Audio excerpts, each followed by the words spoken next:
landas na walang hanggan, sa mga mag-ihatid, sa mga mag-ihatid.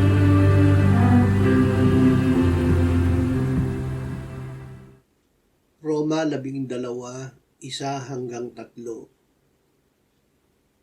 Kaya nga mga kapatid, isinasamo ko sa inyo, alang-alang sa mga kahabagan ng Diyos, na inyong ialay ang inyong mga katawan na isang handog na buhay, banal, na kasiya-siya sa Diyos, na siya ninyong makatuwirang paglilingkod. Huwag ninyong tularan ang sanlibutang ito, kundi magbago kayo sa pamamagitan ng pagbabago ng inyong pag-iisip upang mapatunayan ninyo kung alin ang mabuti, kasiyasiya at lubos na kalooban ng Diyos.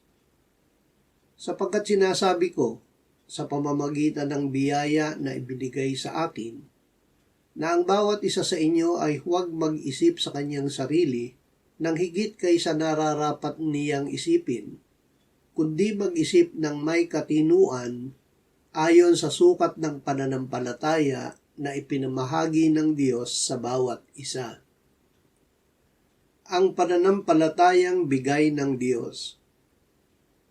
Ang bawat isa sa atin ay binigyan ng Diyos ng isang sukat ng pananampalataya. Sa pamamagitan nito ay tinanggap natin ang Panginoong Hesus na ating tagapagligtas.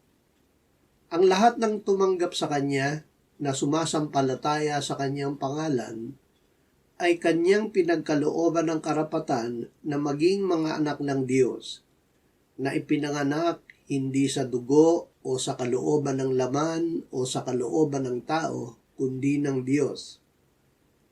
Dahil sa pananampalataya ay ibinigay sa atin ng Diyos ang Espiritu Santo. Sino mang ipinanganak ng Diyos ay dumadaig sa sanlibutan, at ito ang tagumpay na dumadaig sa sanlibutan, ang ating pananampalataya. Sino ang dumadaig sa sanlibutan, kundi ang sumasampalatayang si Jesus, ang anak ng Diyos?